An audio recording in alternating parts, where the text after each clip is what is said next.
Moms kitchen আপনাদেরকে স্বাগত। কাছে এবং দূরে, দেশ এবং দেশের বাইরে আমার ভিডিওটা যে যেখান থেকে দেখছেন, আপনাদের কাছে আমার অনেক অনেক ভালোবাসা দোয়া রইল। আশা করি আপনারা ভালো আছেন।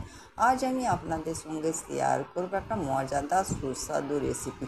আমি বাড়িতে যেভাবে বানাই ওটাই আজকে আপনাদের সঙ্গে শেয়ার করবো। আপনারা আমার সাথে থাকুন, দেখতে থাকুন। আমি একটা কুকার বসিয়ে দিয়েছি, গ্যাসটা অন করে একটা কুকার বসিয়ে দিয়েছি। কুকারটা আমার গরম হয়ে গিয়েছে। এর মধ্যে আমি সরষের তেল দিয়ে দিলাম অল্প করে। সরষের তেল দিয়ে দিলাম। তেলটা আমার গরম হয়ে গিয়েছে। এর মধ্যে আমি লঙ্কা আর পেঁয়াজ দিয়ে দিলাম। পেঁয়াজটা আমি পুরো দেবো না, কিছুটা বাকি রাখবো, কিছুটা পরে দেবো। লঙ্কা পেঁয়াজটা আমি লাল করে নেব।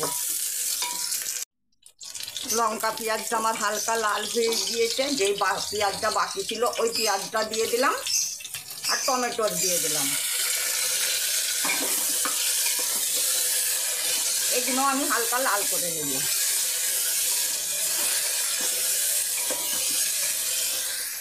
আমার এইগুলোও হালকা লাল হয়ে গিয়েছে। এর মধ্যে আমি আদা রসুনের পেস্ট 2 চামচ দিয়ে দিলাম। আদা রসুনের পেস্ট 2 চামচ দিয়ে দিলাম। এবার শুকনো পাউডারগুলো আমি আস্তে আস্তে দিয়ে দিলাম। ঝাল লঙ্কার পাউডার 1 চামচ দিলাম, হলুদের পাউডার 1 চামচ, গোলমরিচের পাউডার 1 চামচের একটু কম, ধনের পাউডার 1 চামচ, জিরের পাউডার 1 চামচ।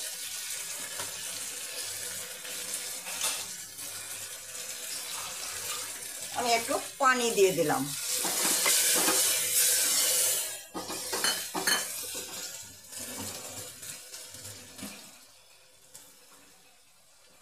এটা আমি নুন দিয়ে দিলাম। নুনটা আপনাদের পরিমাণ মতন দিবেন, ঝালটাও আপনাদের কম বেশি করে নেবেন। এই মশলাটা আমি 4 মিনিট কষিয়ে নেব। এই মশলাটাই হচ্ছে বন্ধুরা আসল, ভালো করে কষিয়ে নিতে হবে। মশলাটা কষালে পরি আজ আমি আপনাদের সঙ্গে শেয়ার করব কাবলি ছোলার ঘুগনি। আমরা নখর রোজা করে রয়েছি, সেই কারণে কাবলি ছোলার ঘুগনি বানাবো।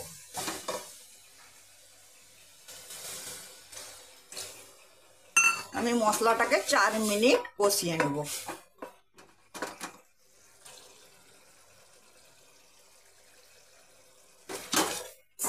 মশলাটাকে আমি 4 মিনিট ভালো করে কষিয়ে নিয়েছি।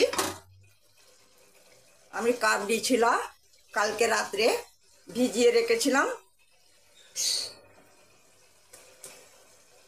এই যে কাবলি ছোলা কালকে রাত্রে আমি ভিজিয়ে রেখেছিলাম, কাবলি ছোলাটা দিয়ে দিলাম।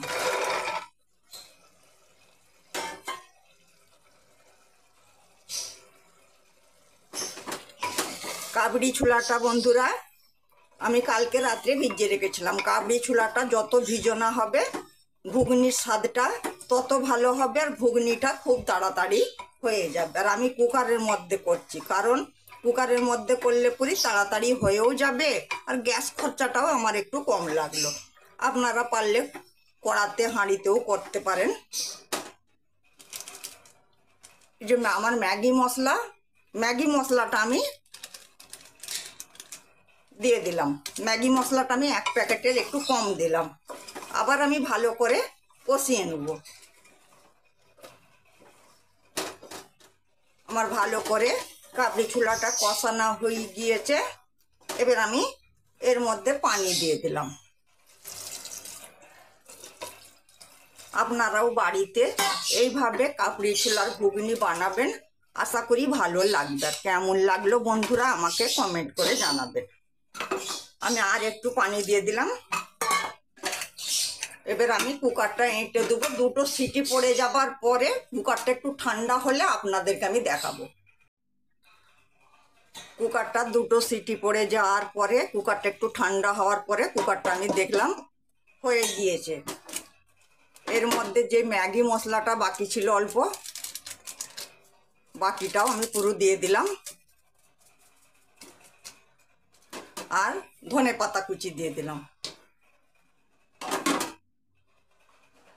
আমি গ্যাসটা একটু অন করে দিলাম।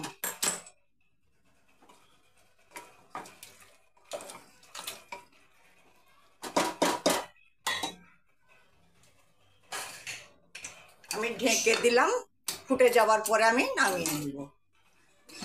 তো আমার এটা ফুটে গিয়েছে। তবে বন্ধুরা একটা কথা কি, আমি এই কাবলি ছোলার মধ্যে কোনো গরম মশলা দিলাম না। আমরা ঘুগনিতে গরম মশলা দিই না। আমার কাবলি ছোলার ঘুগনি পুরো রেডি। আমার কাবলি ছোলার ঘুগনি পুরো রেডি। আমার ভিডিওটা যদি আপনাদেরকে ভালো লেগে থাকে প্লিজ বন্ধুরা আমাকে লাইক কমেন্ট শেয়ার করবেন, আর আমার চ্যানেলটা আপনারা সাবস্ক্রাইব করে দিবেন। তাতে আমার নতুন নতুন রেসিপিগুলো সহজেই আপনাদের কাছে পৌঁছে যাবে। আর আপনাদের কাছে আমার অনেক অনেক ভালোবাসা দোয়া রইল। আপনারা ভালো থাকবেন, সুস্থ থাকবেন। আল্লাহ হাফেজ।